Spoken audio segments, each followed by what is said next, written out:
So what I was really fascinated with in the book is, and probably I also asked this question before, I didn't quite get it, is I felt like I was getting to understand beingness and aliveness that you talk, at least theoretically. Like I can imagine, okay, what you're talking about when you give the metaphor of the light and the characters in it, and how the character thinks it's separate, but it's actually all light.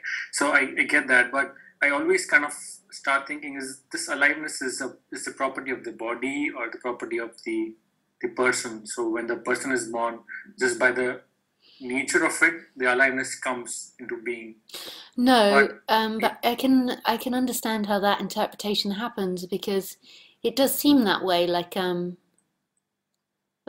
it becomes it's so close, these two things, existence and the because existence is looking through a body mind mechanism, it does feel like existence belongs to that person. Like I exist, I am alive. right, right, But right. it's something that will become really apparent that there's nothing outside of existence and everything is existence and everything's made of that, and it was never a character or a body that heard or felt or saw, even though it was looked through that instrument. It was always existence, and that that is happening right now. Like this is existence looking at Lisa. It's not even looking at Lisa. The looking is in the picture of Lisa on Ustream in the computer. There's not actually something separate that looks at her. There is simply the picture appearing. And then this existence is seen to be happening and not happening. So the back of existence is non-existence. Whereas Yeah. the person holds up non-existence as something to be afraid of. I will not exist. But Mm. actually non-existence is always present. It's the source of everything, is everything. Yeah, because sometimes when you speak, I there are a couple of moments when I totally kind of get it, and but Yeah. it's like then there's I try to figure, okay, what was that? Because it hits sometimes pretty hard, but then you lose that connection Well, the way because you understood it once. well, it's actually happening opposite to what you think. What's happening is that when you hear me sometimes when I'm Mm. speaking, all sense of somebody listening drops away, and then everything is known and it is as it is. But then the person comes back and tries to get that, and then the Mm-hmm. person thinks, I heard it and I understood it, and it was something intellectual. Whereas this is totally unintellectual, and this is not intellectual, it's an absence of something, and this is known already. This isn't something you need to be taught, it's just this veil has become so strong of the illusion of self. Mm-hmm. So when you feel like you got it, that's the aftermath of the person coming back. There was a moment where it was just known. Everything dropped and it was just known. And then it was simply this. Then the person comes in and goes, hang on, what? And it Mm. does feel like maybe a bit of a fog came over because you can't quite remember what happened and you're trying to scramble back to something. Right, right. And yeah, along the same lines, I mean, the same question is when you say there's existence and non-existence at the same time. Yeah. So it's so I don't quite get it in the sense. Okay. Yeah, I can understand in terms of existence. Okay, everything is existence. Probably it's easier to imagine for a human or for a person, but when you say there is non-existence and existence at the same time, I don't understand the negative word Okay. non-existence here. Well, can How? there be movement without stillness? Can you see movement without stillness? Mm, right. Mm. Like there has to be both. Existence is happening with like it's happening and not happening. Just like sound can only be heard with silence. Stillness Right. can only be movement can only be seen with stillness. Like everything's happening with both. Right. So when you say existence and non-existence, it's really in terms of the way they're positive and negative words, and they cannot exist without each other. Yeah. Since they do not make any sense. No. But the way I imagine it is like non-existence. Probably, if there is something, then it's also part of existence. I mean, everything is that. Yep. Non-existence is present in existence, and then Right. existence is present in non-existence. They go together. But you as a person cannot see it because you as a person are set up to see subject object.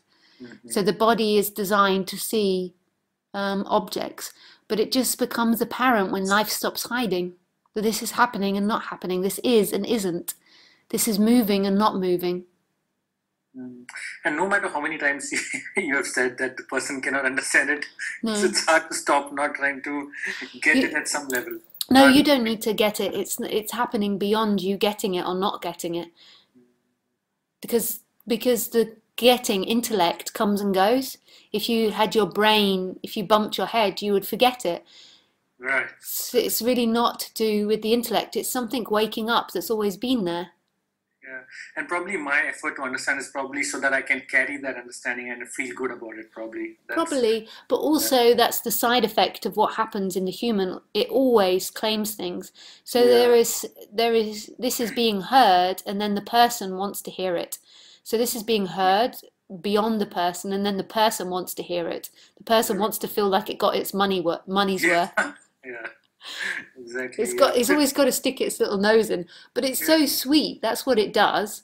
But then the whole time that's happening, it's always happening in perfect, brilliant stillness. It's always happening in this, as this.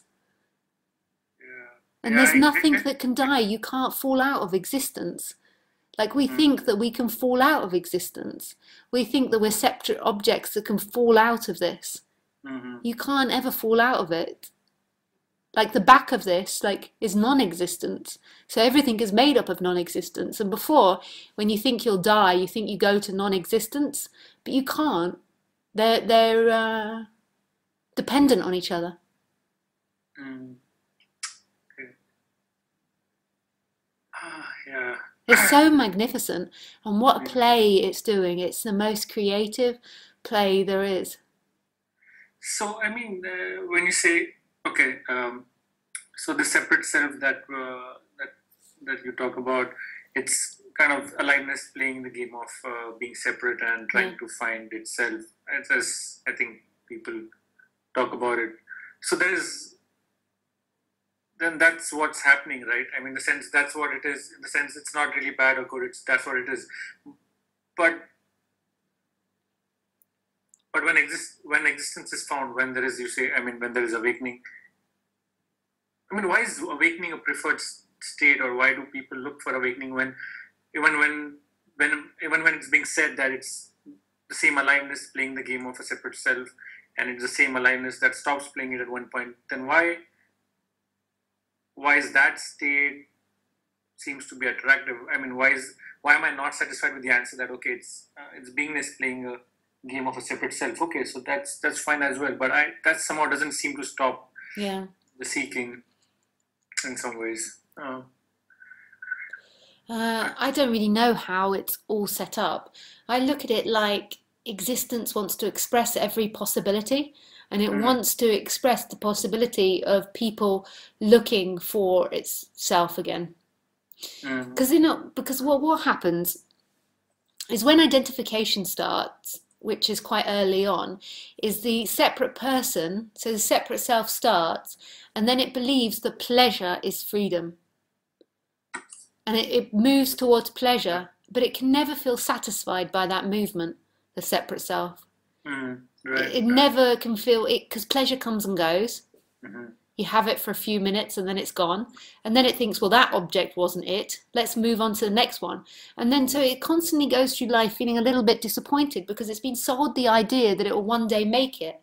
But you can't ever make it with terms of pleasure because pleasure comes and goes. So that game goes on, and then it begins to hear about enlightenment, if that's the destiny of the body-mind mechanism. And then it imagines that enlightenment is this perpetual state of pleasure. Right. So then it tries to become enlightened so it can maintain constant pleasure. It doesn't actually want constant pleasure. Like that's not actually what it wants, but it begins to get into that imagination that one day I'm going to be enlightened and I'm going to feel immense amount of pleasure all the time. Everything's going to be pleasurable. But it doesn't want that. What it wants is freedom from that original sense that there was something lost. Right, and that's how I imagined actually constant pleasure. Yeah. uh, Oh, that's the only way the separate self can imagine it. imagine, right, That's how it's set up. It's set to hunt towards pleasure. So the only thing that it can imagine enlightenment is pleasure. And it's not actually pleasure, although in awakenings there can be immense amount of bliss released. So it's very, very pleasurable.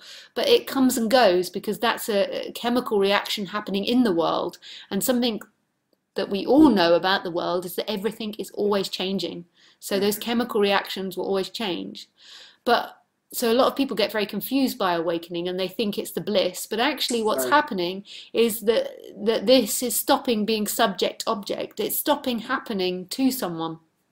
And that's the true freedom, is when this no longer is happening for someone. It's happening, but not for anybody. And that's always been the case. This has been happening and not happening simultaneously. But the person believed it was really happening and that it needed to get pleasure before it died. It needed to get there before it died. And it makes this really intense game, which can be a lot of fun, but it can also be quite heavy because pleasure becomes so important that the person becomes sick by trying to seek for it.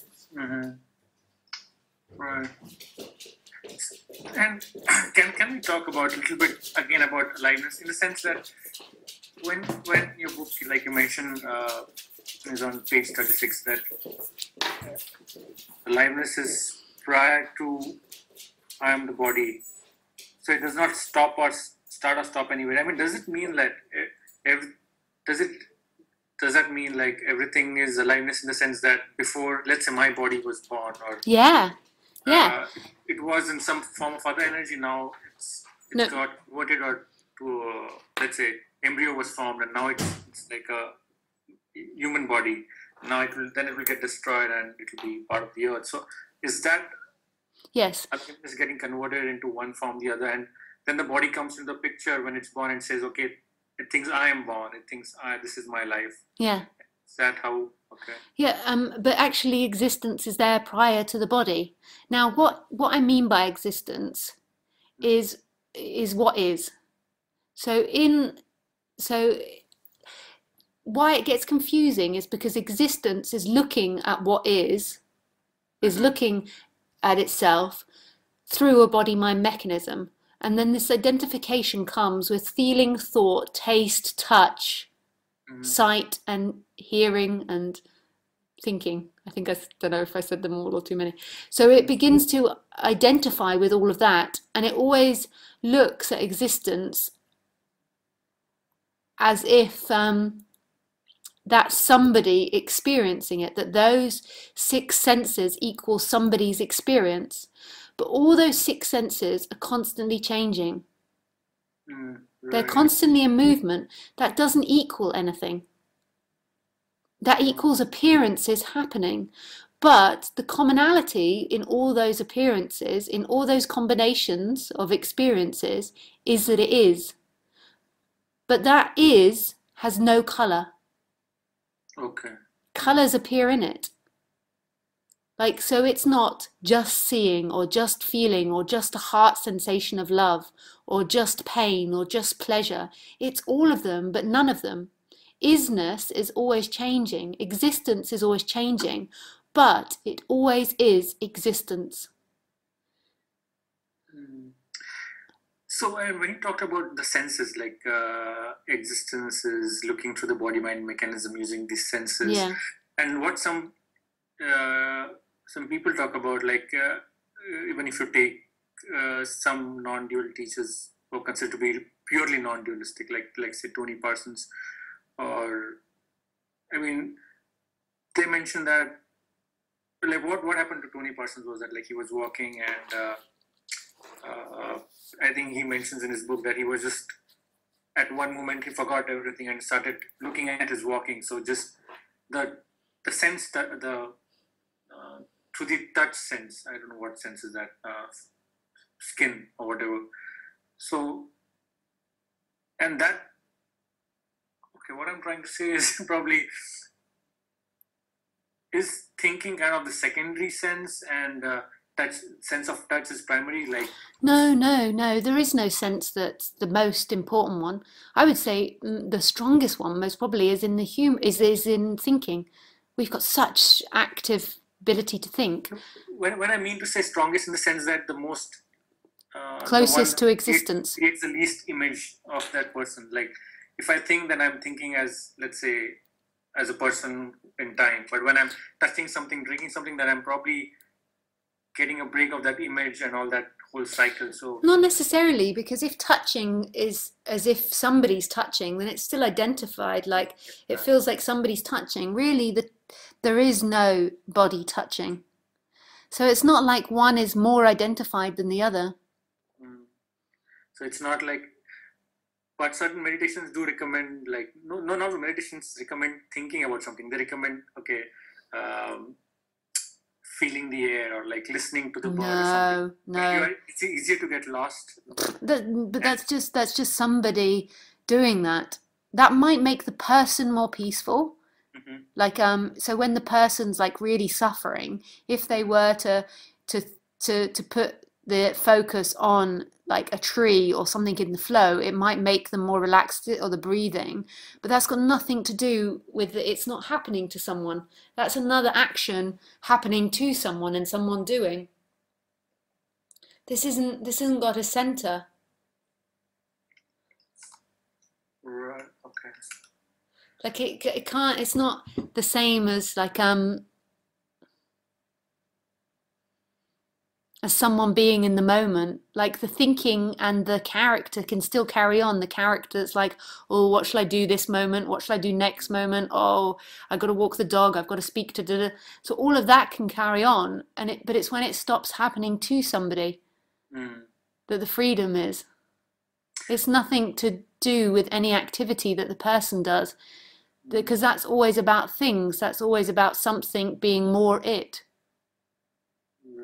So what I'm trying to probably find is a synonymous event in the human life, which is closer to the experience of, or not the experience, but Okay. oneness. So, for example, if you're watching a movie and you forget that you are watching a movie, you as a person, you get lost in it. So, is it like that is, you could say, because it's not really happening to one because you're so lost. Yeah. And only after you come out of the movie, you realize, okay, you enjoyed the movie, and then you have adjectives and. But then, if you went back in with that movie trying to lose yourself, you wouldn't. Yeah, trying does not work, but it's just that if it happens by itself, So then it happens, yeah. Like okay. it can happen in these talks, but really, nothing can give you more existence. Ultimately, existence is no matter where you go. It's just that somebody thinks that it's happening to them. This energy says it's happening to me. Okay. Yeah, fine.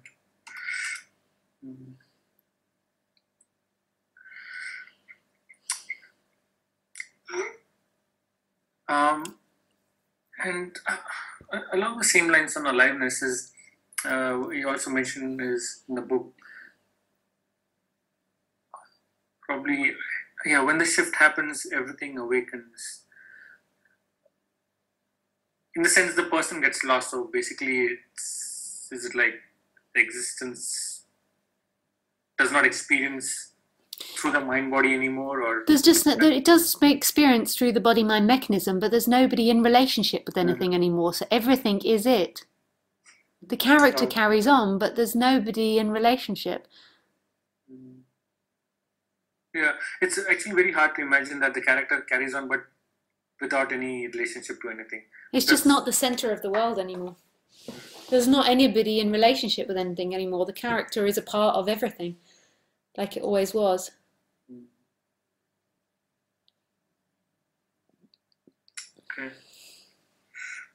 Okay, I think that this was really good, Lisa. I don't think I have any questions. Oh, nice, Abby. Thanks a lot for this forum. Thank you. It's a pleasure. Thank you. Bye.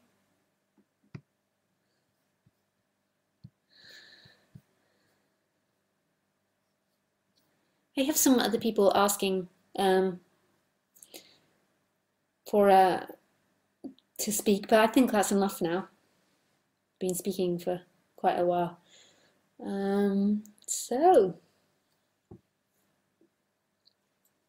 this is it.